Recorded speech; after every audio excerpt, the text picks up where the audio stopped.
오늘 우리에게 주시는 하나님 말씀은 시편 7장 1절에서 17절 말씀입니다.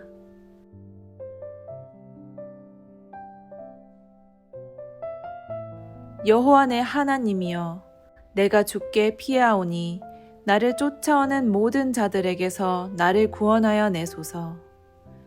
건져낼 자가 없으면 그들이 사자같이 나를 찢고 뜯을까 하나이다.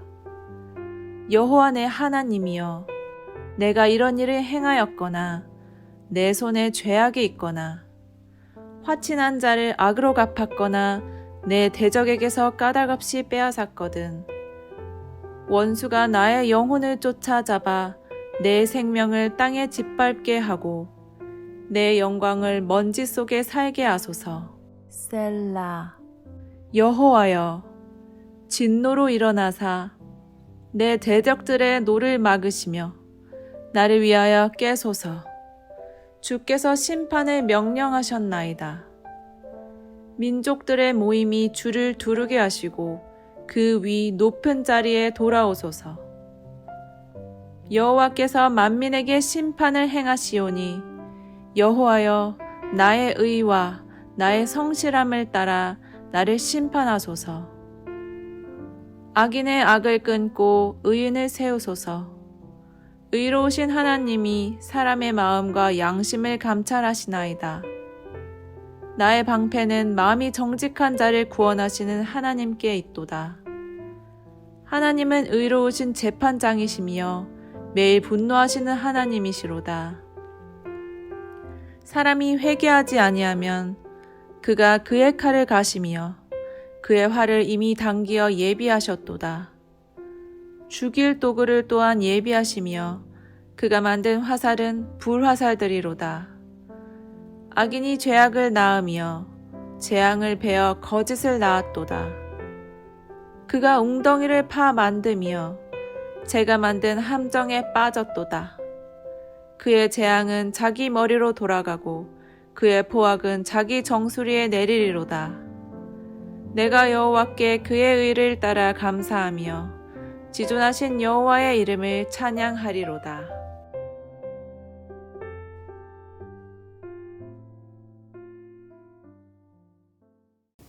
시편 6편에 이어서 시편 7편도 탄원시입니다.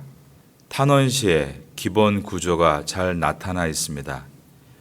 탄원의 기본 구조는 부름과 탄원과 신뢰와 그리고 청원입니다.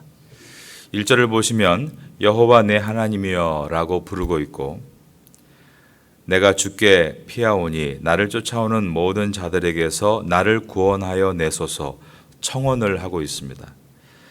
다윗은 자신을 쫓아오는 자들이 있다라고 말합니다. 시편 7편을 다윗이 기록할 때 어떠한 상황이었는가? 위에 표제를 보면 파란색으로 다윗의 시가연, 베냐민인 구시의 말에 따라 여호와께 드린 노래라고 되어 있습니다. 시가연, 이 단어는 노래의 분위기를 지정하는 부호와 같은 말로서 감정을 가지고 격정적으로 노래해야 한다라는 뜻이 시가연입니다. 무엇이 이렇게 다윗을 고통스럽게 만들고 있는가?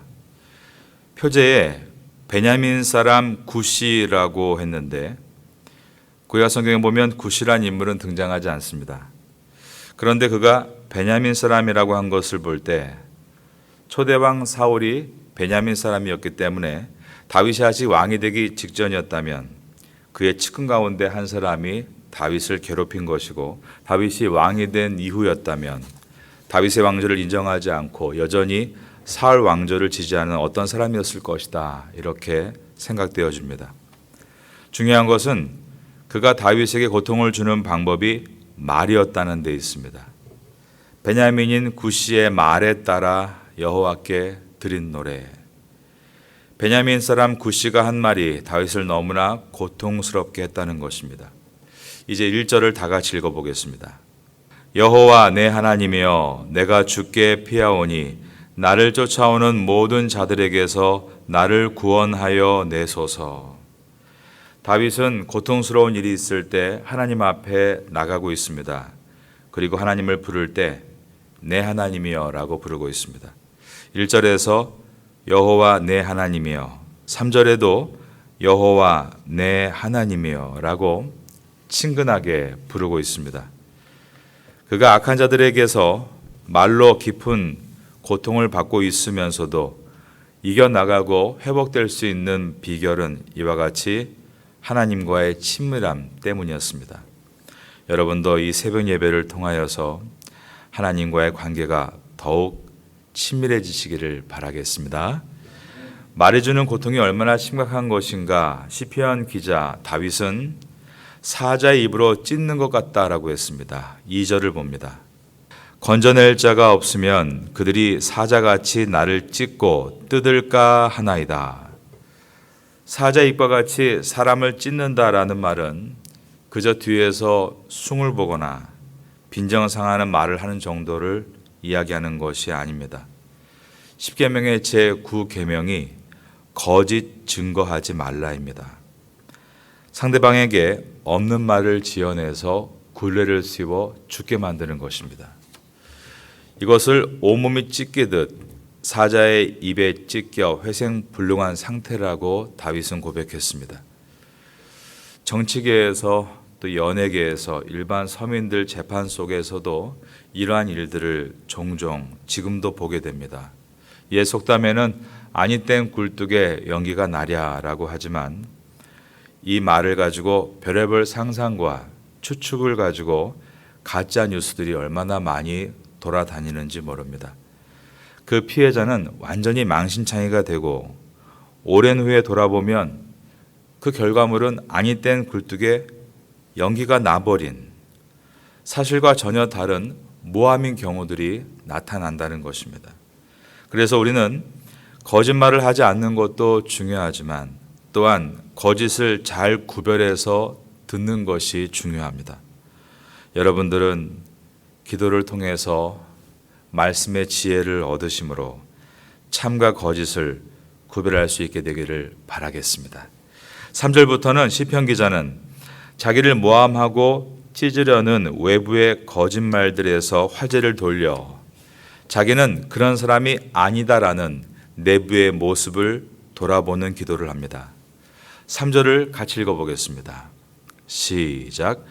여호와 내 하나님이여, 내가 이런 일을 행하였거나 내 손에 죄악이 있거나 화친한 자를 악으로 갚았거나 내 대적에게서 까닭 없이 빼앗았거든 원수가 나의 영혼을 쫓아 잡아 내 생명을 땅에 짓밟게 하고 내 영광을 먼지 속에 살게 하소서. 이 구절은 마치 욥이 고난 가운데 있을 때 무죄를 맹세했던 욥기 31장을 생각나게 합니다. 그러나 인간은 누구도 완전한 무죄를 선언할 수는 없습니다. 인간은 모두 죄성을 가지고 태어나서 죄된 세상을 살아갈 수밖에 없기 때문입니다. 누가 과연 내가 의롭다라고 말할 수 있겠습니까? 그것은 교만입니다. 그러나 시편 기자가 말하고 있는 이 의는 그러한 인간의 본질을 이야기하는 추상적인 신학적인 의를 말하는 것이 아닙니다. 다윗이 말하고 있는 의는 생활 속에서 일어나는 구체적이고 상황적인 의를 말하는 것입니다.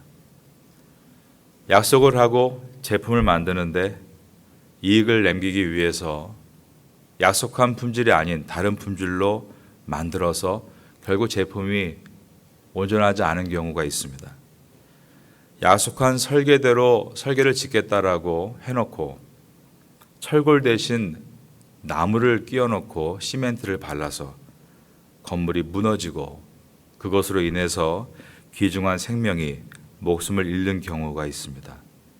이와 같이 구체적이고 상황적인 의의입니다. 크리스찬들이 정직한다는 것은 완벽할 수 없죠. 그러나 삶에서 해야 될 도리를 다하는 것을 말하는 것입니다. 우리가 정직해야 되는 것은 정직해야만 위기의 순간에 하나님께서 도와주실 수 있기 때문입니다. 지금 일본이 우리나라에 대해서 독도와 관련돼서 어마어마한 거짓말을 하고 있습니다.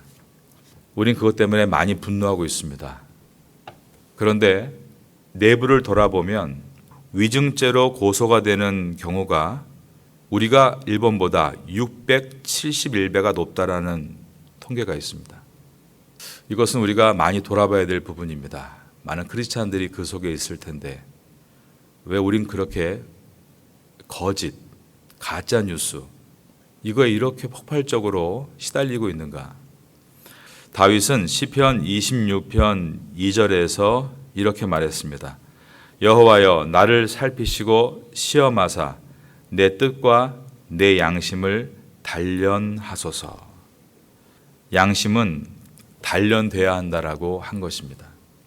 우리가 선한 뜻을 따르겠다라고 기도하고 난 다음에 이 선한 뜻을 이루기 위해서는 단련이 필요한 것입니다. 그러므로 베드로전서 3장 16절에서도 기록하기를 선한 양심을 가지라. 이는 그리스도 안에 있는 너희의 선행을 욕하는 자들로 그 비방하는 일에 부끄러움을 당하게 하려 함이라 라고 말씀합니다.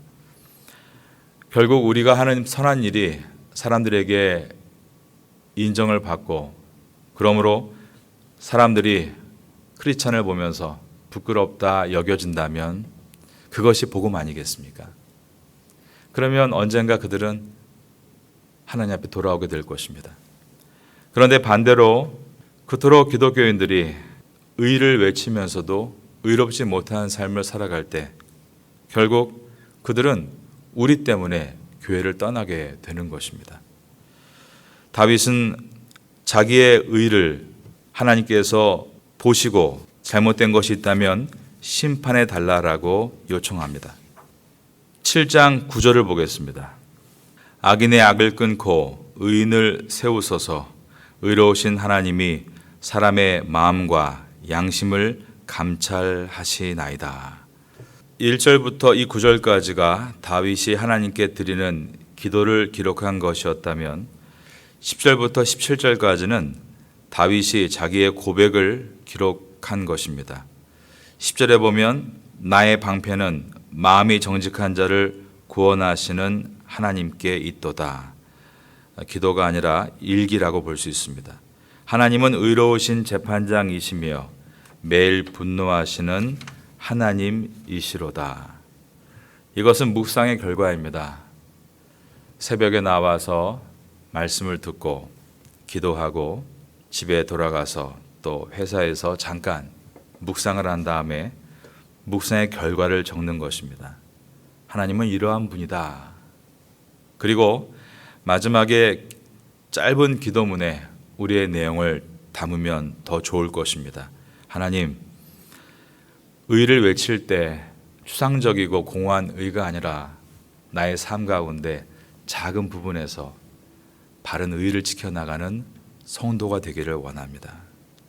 그럴 때 하나님께서 위기의 순간에서도 여러분의 편이 되어주시고 승리하는 주의 성도가 될 줄로 믿습니다. 오늘도 은혜로운 월요일을 시작할 수 있게 되기를 예수님의 이름으로 축원합니다.